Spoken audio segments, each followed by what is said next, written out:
Hello everyone, I am very glad that you're joining this story. Subscribe, like and comment. Enjoy the story, smile more often. When my parents didn't book a room for me on our family trip, I thought it was just a mistake.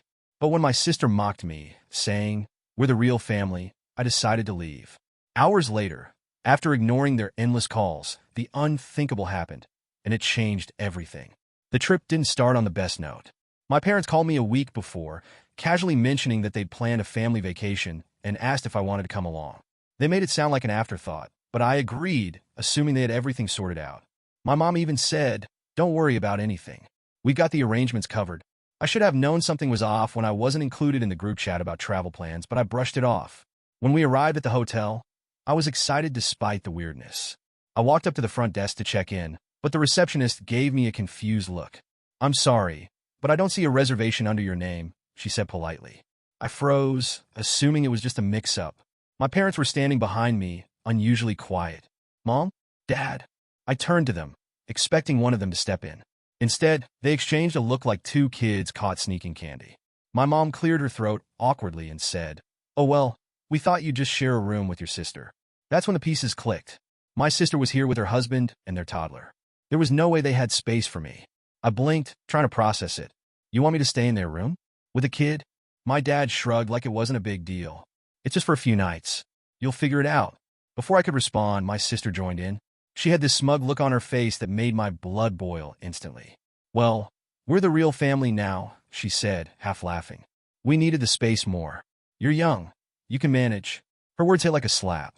I could feel my face flush with anger and embarrassment. It wasn't just about the room anymore. It was the way she said it, like I didn't belong.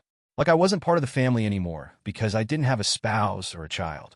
I glanced at my parents, hoping they'd defend me or at least say something to take the edge off. But they just stood there, avoiding my eyes. It felt like a betrayal. The pit in my stomach grew as I realized they weren't going to do anything. I forced myself to keep my voice steady, but my hands were shaking. "So, what's the plan? I'm just supposed to sleep on the floor or something." My sister gave a little shrug and rolled her eyes like I was overreacting. "You're making this a bigger deal than it is," she said. "It's just a couple of nights. Be flexible." The audacity. I couldn't believe this was happening. This wasn't some random mistake. They genuinely hadn't considered me important enough to book a room for. It was like I was an afterthought, a guest in my own family. I took a deep breath, trying to hold back tears of frustration.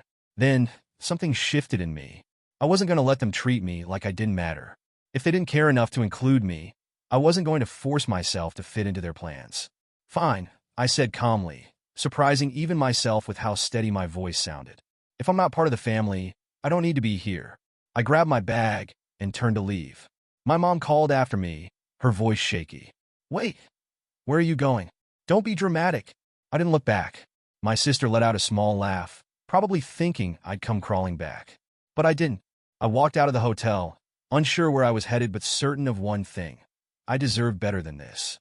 The moment I stepped outside, the warm evening air hit me, but it didn't feel comforting. It felt heavy, like it was pushing down on me. I tightened my grip on my bag and kept walking, my footsteps echoing against the pavement. I didn't have a destination in mind, but I knew I couldn't stay there. The look on my sister's face as I left, the smirk, the way her laugh followed me, lingered in my mind. She thought I was bluffing, but I wasn't. As I walked, I replayed the scene over and over in my head. The indifference in my parents' eyes when they didn't stand up for me. My sister's cutting words, which might have sounded casual to anyone else, but carried years of unspoken rivalry and bitterness for me. I wondered how we got here, to this point where I was the outsider in my own family. I found a small cafe about 2 blocks away and ducked inside. The warm light and soft chatter of the other patrons felt worlds away from the tense energy at the hotel. I ordered a coffee, even though I wasn't planning to drink it. I just needed a place to sit and think. The first buzz of my phone startled me. I glanced down and saw a notification from my mom. A text, then another, then a voicemail. I put my phone face down on the table and ignored it, but it kept buzzing every few minutes. When I finally gave in and checked, there was a string of messages from her. "Mom, please come back. We'll figure something out. Don't overreact. Mom, you know how your sister is. Just ignore her. Let's talk. Mom, where are you? I'm worried." Her voicemails were similar. She sounded nervous, like she knew they'd messed up but didn't want to admit it outright. It wasn't an apology, not really. It was more about keeping the peace, about smoothing things over so I wouldn't make a scene. Then there were my sister's texts, which were the exact opposite. Sister. LOL, dramatic much? Sister. You're ruining the trip. Just grow up and deal with it. Sister. Are you seriously this selfish? We have a kid. You an adult. Each one made my blood boil a little more. It wasn't just the words. It was the tone, the way she brushed off my feelings like they were a joke. She had always been like this, competitive, dismissive, and quick to make everything about her. But the message that really hit me came from my dad. He wasn't one for long texts or emotional conversations, so his message was short. Dad, you're embarrassing us. Come back now. That was it. No concern for where I was, no acknowledgement of what had happened. Just a demand, a reminder that, to him, appearances mattered more than my feelings. It was like a punch to the gut. I sat there, staring at the screen, feeling a mix of anger and sadness that I couldn't untangle. They didn't care why I left. They didn't care how I felt. All they cared about was how this looked. The cafe started to feel too small, too loud, so I grabbed my bag and left. I wandered the streets for a while, unsure of where to go next. I thought about finding another hotel, but the idea of spending money I didn't plan to escape my own family felt wrong. Eventually, I found myself at a park bench. It was quiet, and the cool night air had settled in. I sat there for what felt like hours, trying to sort through the jumble of emotions in my head. I thought about all the times I had felt like an afterthought in my family, all the times I'd brushed it off or made excuses for them. When had it started? Was it when my sister got married and suddenly everything revolved around her? Or was it even earlier, when we were kids and she always got her way because she was louder, more demanding? I didn't know. All I knew was that this wasn't a one-time thing. This was years of being pushed to the side, finally boiling over. By the time I checked my phone again, there were even more missed calls and messages. Over 50 now. Some were from my mom and sister, but a few were from unknown numbers. I guess they were using the hotel phone, or maybe someone else's phone to reach me. For a brief moment, I thought about responding, maybe just to tell them I was safe.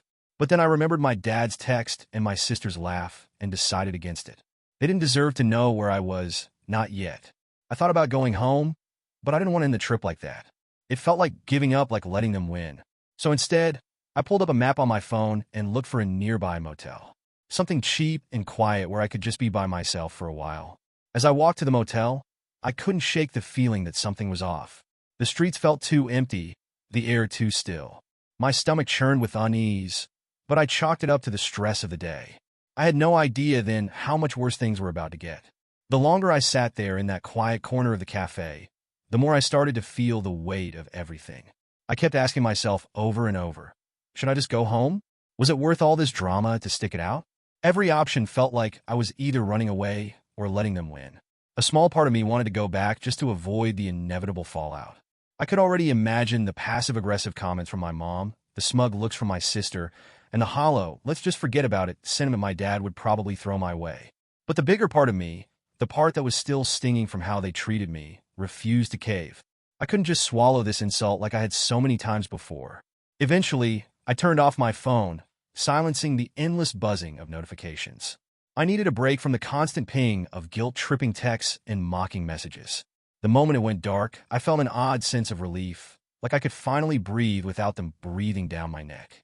For a while, I just sat there, staring blankly out the window as the cafe started to empty out. The baristas wiped down the counters and flipped chairs onto tables, but I stayed rooted in my seat, nursing the same untouched coffee. My thoughts spiraled. Was this really my family? The people who couldn't be bothered to make a space for me on a trip they invited me to?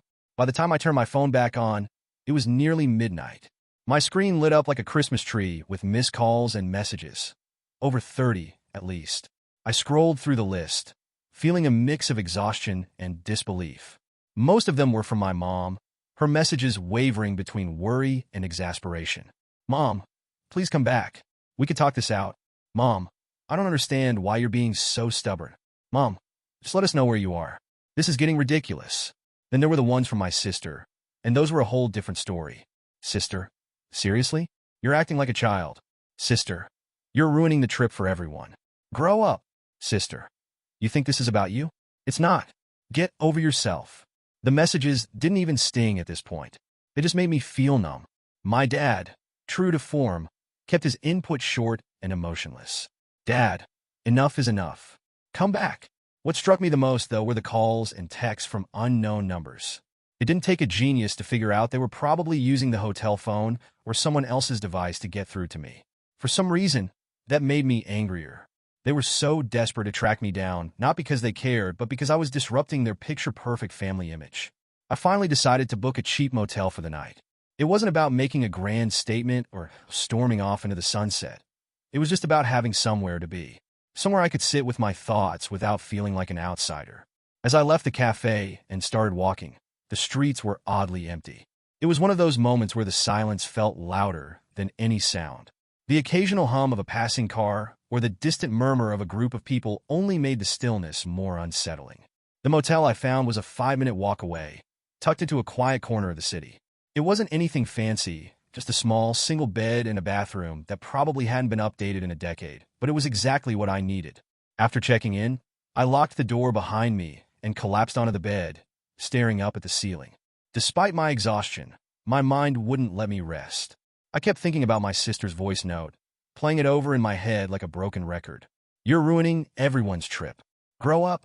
The audacity of it was almost laughable. She had everything, a husband, a child, the undivided attention of our parents.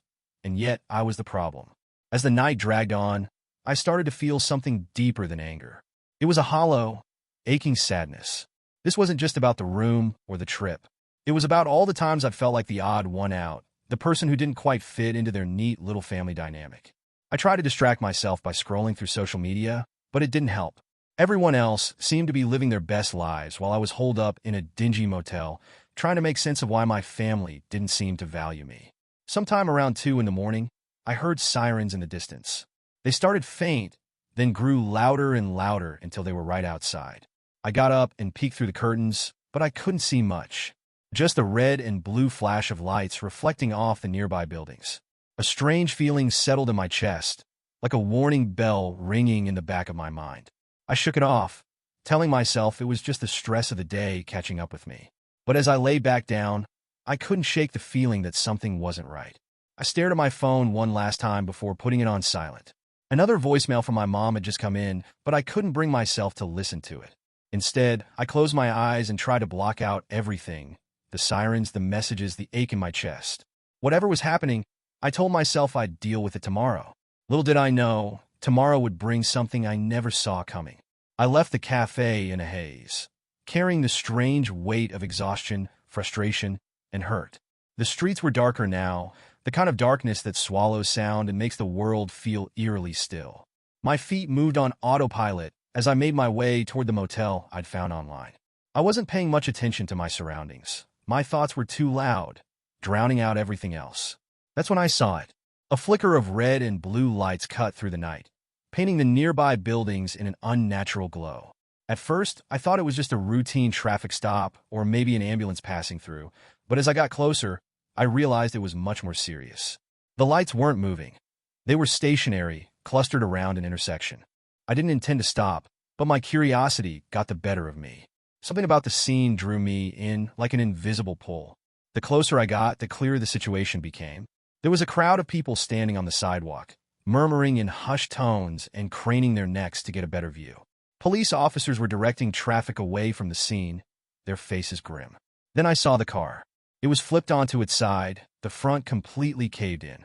Shards of glass glittered on the pavement under the harsh glare of the streetlights. Smoke curled up from the engine, though it was clear the fire had been extinguished. My stomach churned as I took in the sight, a horrible sense of déjà vu creeping over me. I moved closer, almost unwillingly, as if my feet had a mind of their own. That's when I heard someone in the crowd whisper. It was a family. Their car flipped after running a red light. They didn't even have a chance to stop. A cold wave of dread washed over me. My chest tightened, and I felt like I couldn't breathe. No, it couldn't be. There were thousands of cars on the road. The odds of it being theirs were slim, practically impossible. I tried to convince myself of that as I edged closer, but deep down I already knew. The car was the same make and model as my dad's. The same color too, a deep navy blue that looked almost black in the dim light. My knees went weak, and for a moment I thought I might collapse. I didn't want to believe it, but the sinking feeling in my gut told me the truth. I shoved my way through the crowd, ignoring the annoyed murmurs of the people I bumped into. I needed to know for sure. I needed to see it up close.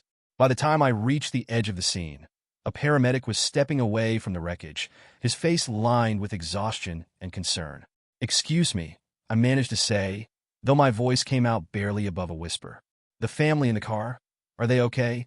The paramedic turned to me, his expression softening. "Are you family?" he asked. His words felt like a punch to the chest. I froze for a second before nodding, my throat too tight to form a proper response. "They're alive," he said, and I felt a flicker of relief, until he added, "But it's bad. We're transporting them to the hospital now. You can follow us there." I opened my mouth to ask more questions, but he was already moving, barking orders to his team as they prepared to load the injured into ambulances. My legs felt like lead as I stepped back, watching helplessly as they worked. I couldn't even see their faces. The victims were hidden behind a flurry of activity and equipment. A police officer approached me, his expression stern but not unkind. "If your family, we'll need your information for the report. But right now, you should head to the hospital. They'll need you there." I nodded again, barely processing his words. My mind was spinning, struggling to keep up with the reality of what was happening. Just hours ago, I was walking out of a hotel, furious at my family for treating me like I didn't matter. And now, I didn't even remember how I got to the hospital. The ride, there was a blur, a haze of flashing lights and muted sirens. My hands shook as I gripped my phone, but I couldn't bring myself to call anyone. What would I even say? When I arrived, the ER was a whirlwind of noise and motion. Nurses rushed past with clipboards, phones rang incessantly, and the smell of antiseptic hung heavy in the air. I approached the front desk, my voice trembling as I gave the receptionist my family's names. "They're still in TRIA," she said, her tone calm but brisk. "Have a seat, and someone will update you shortly." I sank into one of the plastic chairs, my heart pounding so hard it felt like it might burst. My mind raced with worst-case scenarios. Were they conscious? Would they be okay? How had this even happened? I thought about the texts and calls I'd ignored, the tension that had been simmering between us all day. My sister's mocking voice played in my head again. "You're ruining everyone's trip. Grow up." Had they been looking for me? Driving around, trying to track me down? The thought made my stomach churn with guilt. What if this was my fault?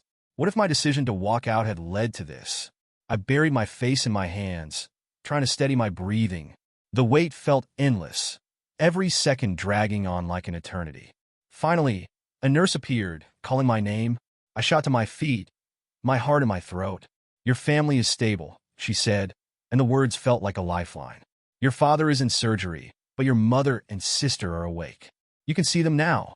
Relief mixed with a fresh wave of anxiety as I followed her down the sterile, fluorescent-lit hallway. I wasn't ready to face them, but I didn't have a choice. This wasn't about me anymore. It was about them, about making sure they were okay. But as I stepped into the room, I couldn't shake the gnawing fear that this was only the beginning. The ride to the hospital felt endless, though it probably took less than 10 minutes. My heart pounded against my ribs as I clung to my phone, desperately hoping for an update that never came. My mind was a mess, torn between fear and guilt. I couldn't stop thinking about what the paramedic had said. "They're alive, but it's bad." By the time I arrived, the ER was a blur of lights and motion. The automatic doors hissed open, and the cold, sterile air hit me like a wall. Nurses moved quickly, wheeling patients in and out, their voices blending into a chaotic hum of urgency. I approached the front desk, struggling to steady my voice as I gave the receptionist my family's names. "Wait here," she said briskly, not even looking up as she typed into her computer. My hands were trembling so badly, I had to shove them into my pockets to keep them still. Minutes stretched into what felt like hours before a nurse finally appeared. "You're here for the family from the car accident?" she asked, her expression calm but serious. "Yes," I said quickly, stepping forward. "Are they okay? What happened?" She gestured for me to follow her down the hallway, her footsteps echoing softly against the polished floor. "Your mother and sister are stable," she said. "Your nephew wasn't injured, thankfully, but your father is in surgery. He suffered significant internal injuries, and it's going to be a long night." I nodded, barely able to process her words. Relief and anxiety warred within me. My mom and sister were okay, or at least they weren't in immediate danger, but my dad's condition sounded critical. The nurse stopped in front of a room and opened the door for me. "Your mother and sister are in here," she said. "Take your time." I stepped inside, bracing myself for what I'd see. The room was dimly lit, the only sounds coming from the soft beeping of monitors and the occasional murmur of voices from the hallway. My mom was lying in one bed, her arm in a sling and a large bandage wrapped around her head. She looked small and fragile, so different from the strong, determined woman I'd grown up with. In the other bed was my sister. Her usually perfect hair was matted, her face pale and streaked with faint lines where tears had dried. For the first time in as long as I could remember, she didn't look smug or self-assured. She just looked scared. She noticed me first. Her eyes widened slightly, and she sat up straighter, wincing as she did. "You came," she said, her voice quiet. There was no sarcasm, no judgment, just a hint of disbelief. "I didn't think you'd come." I didn't respond right away. I wasn't sure what to say. The last conversation we'd had was her telling me to grow up and calling me dramatic. Now here we were thrown into this situation where none of that mattered anymore. Instead of answering her, I asked, "What about Mom? And the baby?" My voice sounded strange to my own ears, strained and hollow. "Mom's okay," my sister said, glancing toward our mother. "She has a concussion and a broken arm, but the doctors said she'll recover." She hesitated before adding, "And the baby's fine. He was in his car seat. They said it probably saved his life." I exhaled a breath I didn't realize I'd been holding. At least the baby was safe. That was one less thing to worry about. My mom stirred, her eyes fluttering open. She looked disoriented for a moment before her gaze landed on me. "You're here," she murmured, her voice barely above a whisper. "Of course, I'm here," I said, stepping closer to her bed. I wanted to say more, to tell her how worried I'd been or how much I regretted leaving earlier, but the words caught in my throat. She reached out with her uninjured hand, and I took it gently. Her grip was weak, but the small gesture spoke volumes. "Your dad," she started, but her voice broke, and she closed her eyes as if the weight of it all was too much to bear. "I know," I said quietly. "The nurse told me." We sat in silence for a while, the beeping of the monitors filling the void. I could feel my sister's eyes on me, but I couldn't bring myself to look at her. There was too much unsaid between us, too much that couldn't be resolved in a single moment. Eventually, a doctor came in, interrupting the stillness. He gave us an update on my dad's condition, explaining that the surgery was complicated but necessary. "He's stable for now," the doctor said, "but the next 24 hours are critical. We'll keep you updated." I nodded, though the words felt heavy. Stable for now. Critical. It was hard to feel hopeful when everything was so uncertain. After the doctor left, my sister spoke again, her voice hesitant. "I'm sorry," she said. I looked at her, surprised. "For what?" "For everything," she said, her gaze dropping to her lap. "The things I said earlier, the way I've treated you. I don't know why I've been such a jerk, but I'm sorry." Her apology caught me off guard. I didn't know how to respond. Part of me wanted to lash out, to tell her it was too little, too late. But another part of me, one that I hadn't been ready to acknowledge until now, wanted to let it go. "I guess it doesn't matter right now," I said finally, my voice softer than I expected. "We just need to focus on Dad." She nodded, her eyes glistening with unshed tears. "Yeah, you're right." We fell silent again, but this time, it didn't feel as heavy. There was an unspoken understanding between us, a fragile truce born out of shared fear and uncertainty. As the night wore on, I stayed by their side, watching over them as they rested. The anger and resentment I'd carried earlier seemed so small now, overshadowed by the overwhelming need to hold my family together. No matter what had happened between us, they were still my family, and I wasn't ready to lose them. The waiting room had a strange kind of stillness to it, a quiet that wasn't calming but oppressive. I sat in one of the hard plastic chairs, my legs bouncing nervously as I stared at the scuffed linoleum floor. The hospital buzzed with life around me. Nurses rushing past, the distant ding of an elevator, hushed voices murmuring behind closed doors. But in that little corner of the ER, it felt like time had stopped. The weight of everything pressed down on me, growing heavier with each passing minute. I couldn't stop replaying the events of the night in my head, every decision, every word. If I hadn't walked out of the hotel, would this have happened? Would they have stayed put instead of driving around, looking for me? The idea gnawed at me, a relentless whisper in the back of my mind that I couldn't silence. I glanced at my sister, who was sitting across from me, cradling a cup of vending machine coffee like it was a lifeline. Her face was pale, her eyes red from crying, and for once, she wasn't on her phone or snapping at anyone. She looked up and caught my gaze, her expression softening. "It's not your fault," she said quietly, as if she'd read my mind. Her words should have been comforting, but they weren't. They felt hollow, like she was just saying what she thought I needed to hear. "How do you know that?" I asked, my voice sharper than I intended. She hesitated, her fingers tightening around the coffee cup. "Because accidents happen," she said finally. "You didn't make them drive. It's not like you told them to get in the car," and she stopped herself, shaking her head. It's not your fault, okay?" I didn't respond. I couldn't. The guilt was too loud, drowning out everything else. I thought about all the hurtful things they'd said, all the resentment that had built up over the years. In the grand scheme of things, did any of it even matter? Was any of it worth this? The hours dragged on. My mom and sister both dozed off at some point, but I couldn't sleep. I couldn't even sit still. I paced the length of the waiting room, my hands shoved into my pockets, my mind racing. Every time a nurse or doctor walked by, I straightened up, my heart leaping with hope and fear, but none of them had any updates for me. Finally, after what felt like an eternity, a doctor approached us. "Family of Robert?" he asked, glancing at the clipboard in his hand. We all sat up, the tension in the room snapping like a taut wire. "That's us," my sister said quickly, her voice trembling. The doctor gave us a small, reassuring smile. "He made it through surgery," he said. "We were able to stop the internal bleeding and stabilize him, but he's still in critical condition. The next 24 hours will be crucial." Relief and fear hit me all at once, a strange, dizzying combination. He made it through surgery. That was the important part, right? He was still here. But the way the doctor said critical condition made my stomach twist. "We'll be monitoring him closely," the doctor continued. "You can see him one at a time, but keep the visit short. He needs rest." My mom went first. She was still weak from her own injuries, and my sister had to help her to her feet. Watching her shuffle down the hallway, her broken arm in a sling, I felt another pang of guilt. She looked so small and fragile, nothing like the woman who used to hold our family together with an iron will and a sharp tongue. My sister went next, though she came back out quickly. "He's sleeping," she said, sinking back into her chair. I didn't want to wake him. When it was my turn, I hesitated. I didn't know what to expect, but nothing could have prepared me for the sight of my dad lying in that hospital bed. The room was dimly lit, the only sound the steady beeping of the heart monitor. He looked so different, so vulnerable. His face was pale and bruised, his body hooked up to machines and 4 lines. I almost didn't recognize him.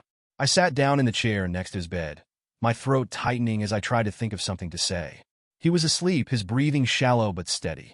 For a long moment, I just sat there, watching him, the reality of the situation sinking in. "I'm sorry," I whispered, though I wasn't sure if I was saying it to him or to myself. "For everything." I thought about all the times I'd been angry with him, all the arguments we'd had over the years. I thought about how I'd stormed out of the hotel, determined to make a point, and how it had led to this.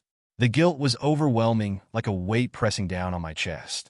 As I sat there, I realized something. I didn't care about the petty fights anymore. I didn't care about who was right or wrong, or about the things they'd said to me. All I cared about was that he was still here, that we still had a chance to make things right. I stayed by his side until a nurse came in and gently told me it was time to go. As I left the room, I felt a strange sense of clarity. The drama, the resentment, it all felt so small now, so insignificant. When I returned to the waiting room, my mom was awake, her eyes scanning my face for any sign of news. "He's still sleeping," I said quietly, sitting down beside her. She nodded, her expression unreadable. For a moment, we sat in silence, the weight of everything hanging heavy between us. Then she reached over and placed her hand on mine. It was a small gesture, but it said more than words ever could. For the first time in years, I felt like we were on the same side. The following day dragged on in a haze of muted emotions and heavy silences. My dad was still in critical care, and every update from the doctors carried the same cautious optimism. "He's stable, but it's too early to know for sure." I clung to those words, as fragile as they felt, because they were the only thing keeping me from falling apart. When they finally allowed me another visit, I hesitated at the door to his room. The soft beeping of monitors was audible even through the closed door, a constant reminder of how fragile the situation was. I took a deep breath, trying to brace myself, and pushed the door open. The sight of him hit me like a punch to the gut. His skin was a sickly pale, his face bruised and swollen, and there were tubes and wires everywhere. He looked so small and frail, a stark contrast to the man I'd grown up with. The man who used to carry my sister and me on his shoulders, who always seemed larger than life. I pulled a chair up beside his bed and sat down, the weight of everything crashing down on me all over again. I didn't know what to say or do, so I just sat there, watching the slow rise and fall of his chest. After what felt like an eternity, his eyes fluttered open. They were bleary and unfocused at first, but then they landed on me. For a moment, neither of us said anything. Then, in a voice so weak it was barely audible, he said, "I'm sorry." I froze, caught completely off guard. His words were shaky, almost broken, but they carried a weight that was impossible to ignore. I stared at him, my mind racing. Sorry for what? For how he'd treated me? For the years of feeling like an afterthought? For not standing up for me when it mattered most? My throat tightened, and I struggled to find my voice. I forgive you, I said finally, though the words felt strange coming out. I wasn't sure if I fully meant them yet. The anger and resentment hadn't just disappeared overnight. But in that moment, I realized that holding on to all of it wouldn't help anyone. Not him, not me, not the rest of the family. His eyes closed again, and I thought he'd fallen back asleep. But then he whispered, "I should have done better. I should have made you feel like you mattered." Those words, more than anything, broke me. Tears welled up in my eyes, and I had to look away, biting down on my lip to keep from sobbing. It was what I'd wanted to hear for years, but hearing it now, in this context, felt bittersweet. "It's okay," I said quietly, though I wasn't sure if I believed it. "Just focus on getting better, okay? We'll figure everything else out later." He didn't respond, his breathing evening out as he drifted back to sleep. I stayed by his side for a while longer, watching the monitors and listening to the rhythmic beeping that filled the room. When I finally left, I felt drained, like all the energy had been sucked out of me. My sister was waiting just outside the room, leaning against the wall with her arms crossed. She looked up when she saw me, her expression unreadable. "How is he?" she asked, her voice quiet. "He's sleeping," I said shortly, not wanting to get into it with her. I tried to walk past her, but she stepped in front of me. "Wait," she said, her tone softer than I'd ever heard it. I just wanted to say I'm sorry. For everything." I stopped, my shoulders tense. "Why now?" I asked, my voice sharper than I intended. "Why does it take something like this for you to realize how you've treated me?" She flinched, but she didn't look away. "I don't know," she admitted. I guess I never thought about how it made you feel. I was so focused on my own stuff, my family, my kid, that I didn't see how I was treating you. And that's not an excuse. I'm not trying to make excuses. She trailed off, her eyes glistening. "I'm sorry." For a moment, I just stood there, staring at her. Part of me wanted to lash out, to make her feel the same hurt she'd made me feel for years. But another part of me, the part that was exhausted from carrying all that anger, just didn't have it in me anymore. "I can't do this right now," I said finally, my voice heavy. "I need time. I need space." She nodded slowly, her shoulders sagging. "I understand," she said, stepping aside. I walked past her without another word, my emotions swirling in a chaotic mess. Her apology was sincere, I could tell, but it didn't erase the years of hurt and resentment. It didn't undo the damage. Back in the waiting room, I sank into one of the plastic chairs, my head in my hands. I wasn't ready to forgive her yet, but I also didn't want to carry this weight anymore. As I sat there, I realized that maybe, just maybe, this could be a turning point. Not just for her, but for all of us. But it would take time to heal, time to rebuild, and time to figure out what it meant to be a family again. The days after the accident passed in a surreal blur. The hospital became our second home as my dad slowly began to stabilize. He was moved from critical care to a step-down unit, and the sense of relief that came with that news was palpable. But even with his condition improving, the emotional weight of everything lingered. It was during one of those long, quiet afternoons in the hospital's waiting room that my mom started to open up. We were sitting across from each other, a small coffee table between us cluttered with half-empty cups and crumpled tissues. She looked tired, more tired than I'd ever seen her. The bruises on her face from the accident had started to fade, but there was a weariness in her eyes that couldn't be erased so easily. "I know we've made mistakes," she said suddenly, breaking the silence. I looked up from my phone, surprised by the honesty in her tone. "What do you mean?" I asked, though I had a feeling I already knew. She sighed, running a hand through her graying hair. "Your father and we haven't handled things the way we should have. Especially with you." She hesitated, as if searching for the right words. "We've been under a lot of pressure lately. Financially, things have been tight." I frowned, leaning forward. "Why didn't you say anything?" She gave a weak smile. because we didn't want to worry you or your sister. But looking back, I realized that trying to shield you from it might have done more harm than good. We've had to make some tough choices, and I think we let those choices cloud our judgment. Her words hit me like a ton of bricks. I'd always assumed that their favoritism toward my sister was deliberate, a reflection of how little they cared about me. But now, hearing this, I started to see things differently. It didn't excuse their behavior, but it did add a layer of complexity to it that I hadn't considered before. And your sister, my mom trailed off, shaking her head. She's been insistent. She has this way of making everything about her. I think your dad and I gave in too often because it was easier than arguing with her. That's not fair to you, and I'm sorry for that. I didn't know what to say. Part of me wanted to tell her it was too late for apologies, that the damage had already been done. But another part of me, the part that was still reeling from the accident, just wanted to move forward. It hurt, I admitted finally, my voice low, feeling like I didn't matter. She nodded, tears welling up in her eyes. I know, she said, and I'm sorry. I don't know if I can ever make it up to you, but I want to try. We both do. For the first time, I believed her. My sister, on the other hand, was harder to read. She'd been unusually quiet since the accident, her usual sharp comments and smug attitude nowhere to be found. She spent most of her time sitting by my dad's bedside or keeping her toddler entertained in the waiting room. One evening, I caught her staring out the window, her expression distant. I approached her cautiously, unsure of how to break the silence. You okay? I asked. She glanced at me, her eyes tired. Yeah, she said, but it didn't sound convincing. I hesitated before sitting down beside her. You've been quiet lately, I said. She gave a small, humorless laugh. Guess I don't have much to say. For a moment, neither of us spoke. Then she sighed, her shoulders slumping. The accident. It scared me, she admitted. I keep thinking about what could have happened. If something had happened to Dad, or Mom, I don't know what I'd do.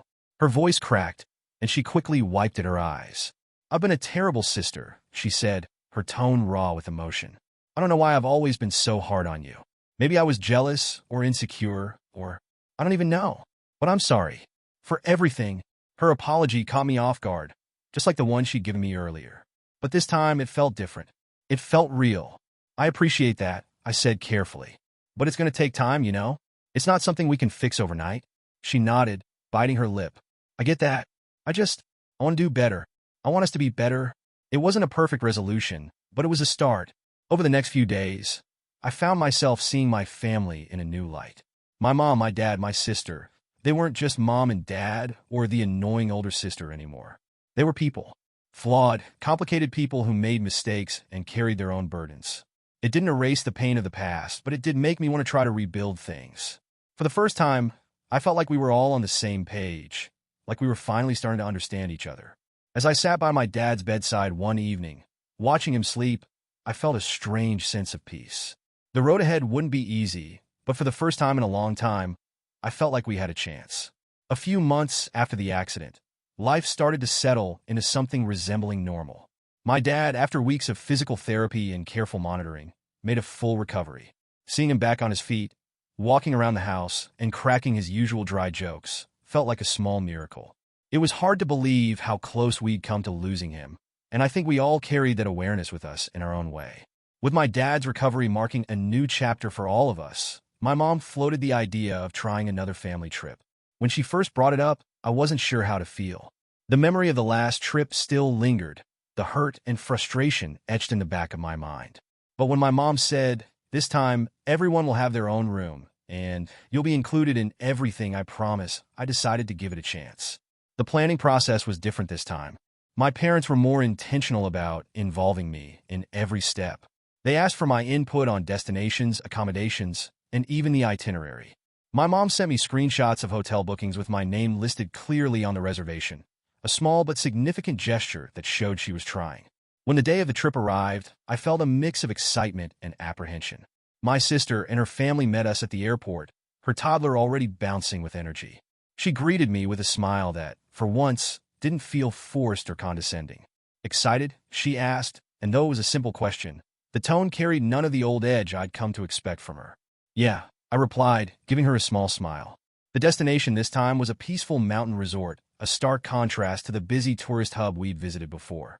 When we arrived, I was pleasantly surprised to find that the rooms weren't just adequate. They were thoughtful. My parents had picked a suite for my sister's family to accommodate her toddler and a cozy single room for me with a view of the mountains.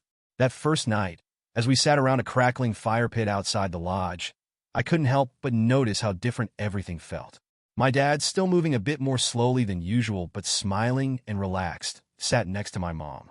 My sister, instead of dominating the conversation, actually paused to listen when others spoke. Even the occasional interruptions from my nephew, who was determined to toast the perfect marshmallow, felt more endearing than annoying. The following days were filled with activities we'd planned together. We hiked scenic trails, rented paddle boats on a crystal-clear lake, and even tried our hand at a family trivia night hosted by the resort. There were still little hiccups. My sister and I bickered over who had the better paddleboat steering skills, and my mom panicked when my dad tried to join us on a slightly more strenuous trail, but nothing like before. One afternoon, while my parents rested back at the lodge and my sister's husband took their toddler to the playground, she and I ended up sitting on a bench overlooking the lake. "I wanted to say thank you," she began, her tone serious. "For what?" I asked, genuinely surprised. "For giving me another chance," she said. "I know I messed up before. I've been thinking about everything that happened, what I said, how I treated you, and I feel awful about it. You didn't deserve any of that." There was no sarcasm, no defensiveness in her voice. Just sincerity. "I appreciate that," I said after a moment. "And I'm trying to let it go. It's not easy, but I think we're getting there." She nodded, looking out at the water. "I know I still have a lot to work on, but I want to do better. For you, for Mom and Dad, for all of us." It was the most honest conversation we'd ever had. And for the first time, I felt like we were on equal footing, not as competitors, but as siblings trying to rebuild a relationship. The trip wasn't perfect. No trip ever is. There were still moments of awkwardness, the occasional flare-up of old habits.